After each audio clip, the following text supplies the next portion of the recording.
जय जगन्नाथ सांग माने ज्योत्स्ना सब चैनल रे आउ गोटे फ्लावर हार्वेस्टिंग वीडियो को आपण मान को स्वागत। आपण माने वीडियो को शेष पर्यंत देखिले जानि परिबे मु केते गुडिये फूल मो गार्डन रो डेली हार्वेस्टिंग करूची। बहुत विभिन्न प्रकार रो फूल भेराइटी मो गार्डन रे मु रखि थाउची। आपण माने भी टेरेस ऊपर एही परी गार्डन करि परिबे। देखंतु मु first time more red colour देसी वाला रेड मंदार फूल गुड़ी को मु हार्वेस्टिंग करुचे। देखो आज केते गुड़िया मंदार फूल फुटी एपटे पूरा एपट पखारे गोटे गछ अच्छी आ सेपट पखा गोटे गछ अच्छी दीटा गछरु देखले तो केते गुड़िया फूल हार्वेस्टिंग कली। आईटा गोटे देसी वाला क्रीम कलर मंदार फूलटा आहिरे भी आज सांग माने देखंतु केते गुड़िए फूल फुटी जाइए। मोर कुंडरे मु रखिकी पूरा तले रखला पर से गछ केमिति केते सुंदर ग्रोथ होगी मते डेली केते केते फूल दउची आपण माने देखंतु।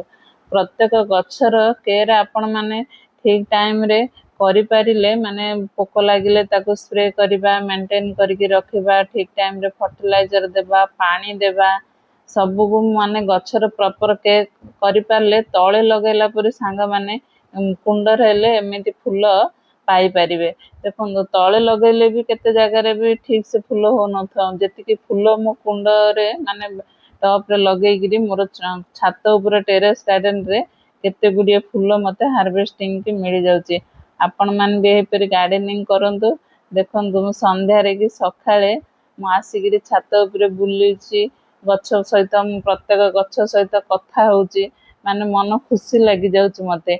से परी आपण मान भी गार्डनिंग कले मु जेमिति एंजॉय करूची आपण मान भी सेही परी एंजॉय करि परिबे।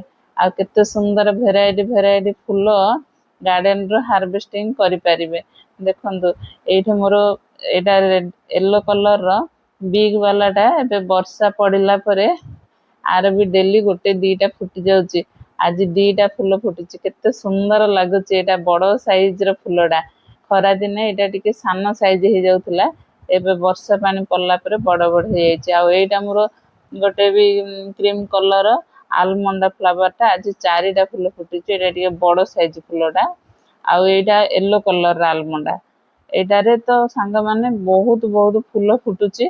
एते फूल आज तो चांगुड़ी पूरा भर्ती हे गलानी। मो ए आलमंडा फूल को आज सब जागा तोड़ी भी नेली भाबिची गछरे भी थाउ एटा रहुची सांग माने गछरे 3 दिन पर्यंत रहिबो ए सांगे सांगे नष्ट हबना। मंदार फूलटा हमर सांगे सांगे गोटे दिन रे झड़ी जीवो किंतु आलमंडाटा 3-4 दिन रहइबो। मु आज एतिक ही तोलिली आ सब गछरे छाड़ी दिली।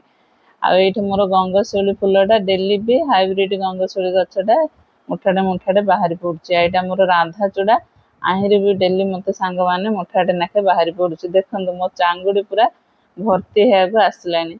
आ एटा मोर होची मल्ली फूल गछटा मोर एटा सांग माने गछटा मोर 12 मासी मल्ली गछटा सीजन रे अधिक फूल दिए किंतु बेस अन्य सीजन रे मध्य मुठाटे फूल देई थाउची। एटा तो कृष्ण कलर रो अपराजिताटा देखंतु गछ केते सुंदर छन हेकरी ग्रो हेची डेली भी आहिरे भी 10-12टा नाके फूल बाहरी पड़ुची। एटा धला कलर रो अपराजिताटा सांग माने एटारे भी डेली मते मुठाटे फूल बाहरी पड़ुची। देखिले तो मोर गार्डन रे प्रत्येक माने केते भेराइटी रो फूल मोर गार्डन रे अछि। आउरे नाग चंपा अछि मु आज तोलिनी आ छोटो जातीय केते फूल मु ताको डेली तोलुनी सांग माने। देखंतु मो गामला पूरा भर्ती हे गला। मोर फ्लावर हार्वेस्टिंग वीडियो आपण मान को भल लागिले एक लाइक कमेंट एवं शेयर कर दियंतु। मो चैनल को नुआ आसीथिले तो सब्सक्राइब